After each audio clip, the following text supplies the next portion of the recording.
ជំរាបសួរពុកម៉ែបងប្អូនហើយបន្តមកទៀតខ្ញុំបាទនឹងបកស្រាយអំពីអត្ថន័យខ្លះៗនៃអត្ថន័យនៃព្រះភ័ក្ត្រទាំង4ដែលនៅលើកម្ពុជានៃប្រាសាទបាយ័នសង្ឃឹមតែអ្នកទាំងអស់គ្នាជួយចិត្តនិងចូលរួមអភិរក្សប្រាសាទបាយ័នទាំងអស់គ្នា Everyone let's try to understand to know about the four faces of the top of the building of Bayan Temple and you will understand it. If you can understand in my mother language, in Khmer language, it would be better. So now let's go together.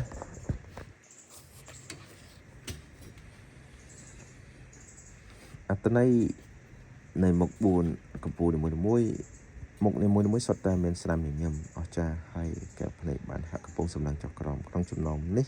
នាំឲ្យមានទស្សនៈ2យល់ឃើញថាមុខទាំងនោះតំណាងឲ្យព្រះភ័ក្ត្ររបស់ព្រះពោធិសត្វលោកេស្វរៈឬក៏តំណាងឲ្យព្រះភ័ក្ត្ររបស់ព្រះបាទជ័យវរ្ម័នទី7ដែលជាស្ថាបនិកកសាងប្រាសាទនេះទី1ព្រះភ័ក្ត្ររបស់ព្រះពោធិសត្វព្រះបាទជ័យវរ្ម័នទី7មានជំនឿយ៉ាងមុតមមទៅលើព្រះពុទ្ធសាសនាមហាយានហើយបានគោរពបូជាចំពោះព្រះអង្គព្រះនាមពោធិសត្វ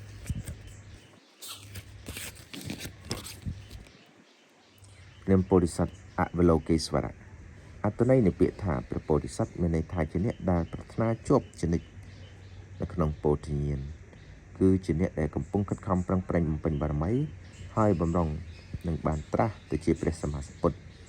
កាលបើនឹងផ្លិតជាតិទៅកើតជាសត្វដែលរិឆានក៏គង់នៅតែហៅថាព្រះពោធិសត្វដែរព្រោះតែមានបំណងប៉ងជឹបជានិច្ចចំណែកពាក្យថាអវិលោកេស្វរៈមានន័យថាដែលប្រមើលមើលនិងពាក្យថាស្វរៈ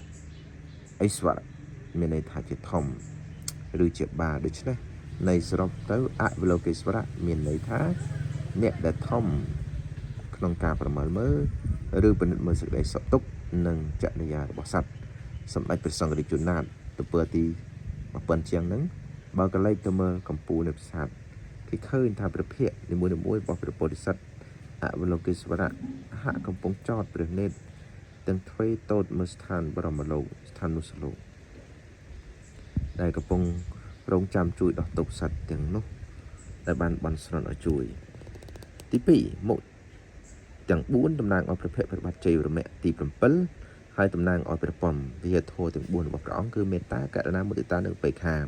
ព្រះអង្គរមែងយកប្រតិដាក់ជឹបចនិចមកលើសេចក្តីសុខទុក្ខរបស់ប្រជាព្រះជាជាងប្រការរបស់ព្រះអង្គទៅទៀតនេះបើយោងតាមសាលាចរិតមួយឃ្លាដែលបានចារនៅក្នុងរាជព្រះបាទជ័យវរ្ម័នទី7ដែលមានខ្លឹមសារថាសេចក្តីទុក្ខវេទនារបស់ប្រជារាស្ត្របានធ្វើឲ្យព្រះអង្គឈឺចាប់ទ្វេដងជានេះទៅទៀតនៅក្នុងរាជការរបស់ព្រះអង្គមន្ទីរពេទ្យជាច្រើនរហូតដល់102និងផ្ទះសំណាក់ចំនួន121ត្រូវបានកសាងទូទាំងអាណាចក្រផ្ដល់ការព្យាបាលរោគឥតបង់ថ្លៃនិងផ្ដល់ជាទីកន្លែងសម្រាប់សំណាក់បណ្ដោះអាសន្នក្នុងកំឡុងពេលធ្វើដំណើរឆ្លងកាត់ដោយគ្មានការរើសអើងវណ្ណៈឡើយ